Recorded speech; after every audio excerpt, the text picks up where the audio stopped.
Naimbag nagsapa Pilipinas at tuyan nagitikang runaan adamag dito'y PTV Cordillera. Nanayas si panakailakot ti Chiquendang iti La Trinidad Benguet, isut gapuna panggap ti sangguniang bayan amang bukal iti ordinansa para iti daytoy. Ngam kasanutiin muna na pamilin ti Korte anong wisans daytoy. Kasano nga ramidon ti lokal a gobyerno ti ordinansa no inmuna nga ibilin ti Korte a maiparit. Ada report ni Christine Bornolia sa bawat.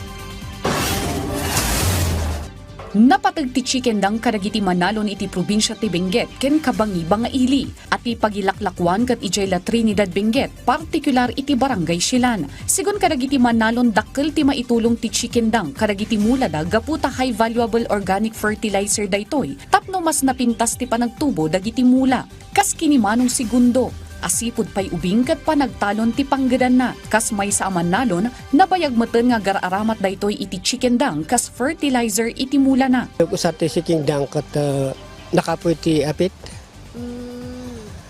Nag-usat kami ti Chiquendang nalang to ti natang mi.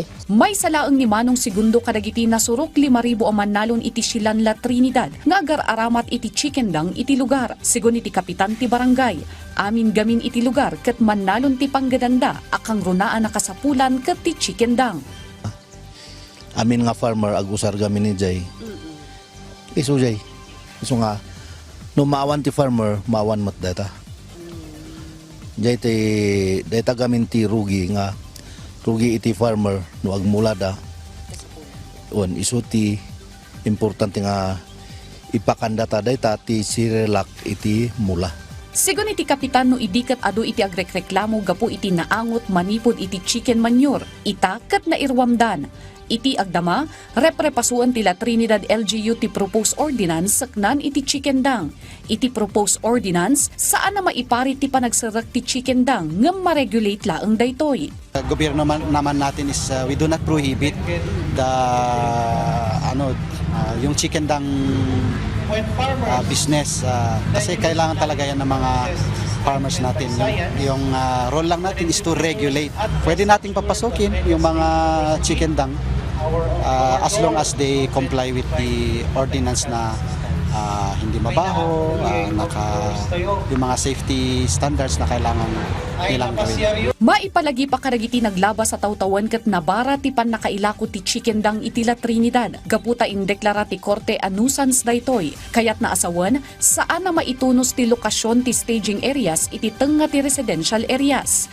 Awan pa'y ti ordinansa saknan iti daytoy, gaputa no maarami ti ordinansa, posible a mailabsing iti desisyon ti Korte. Napanuynuyan daytoy gaputa paseten ti pagbiyagan dagiti manalon iti probinsya nga aggatang iti Chiquendang iti igid ti kalsada para iti panagtalonda. Kalpasan a nagilakoda iti natengda iti trading post. Christine Bornolia sa Baway para iti Pambansang TV iti Baro a Pilipinas.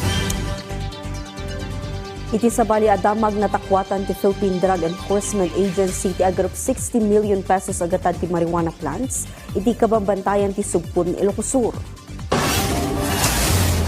Baban iti Joint Anti-Drug Operation ti Philippine Drug Enforcement Agency kabinadang ti Philippine National Police na diskubre dagiti mula iti 40,300 square meters abuklan ti 33 a plantation site iti naso a munisipyo. 267,000 na fully grown marijuana plants tinaparot nga agatad iti agarop 53 million pesos. Agarop 110,000 ang marijuana seedling nga agatad iti agarop 4.4 million pesos. Kan 20 kilograms sa dried marijuana fruiting tops nga agatad 2.4 million pesos. Insayang kadagiti otoridad ti umno a dokumentasyon, inventaryo kan on-site destruction kadagiti na kumpiskar ang marijuana iti mismo madlang a lugar. Awan tinakamagda cultivators iti operasyon.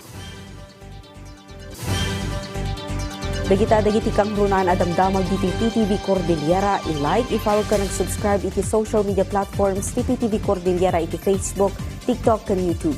Para iti PTV balita ngayon sa probinsya, siya ni Audrey Villana, na imbag naldaw.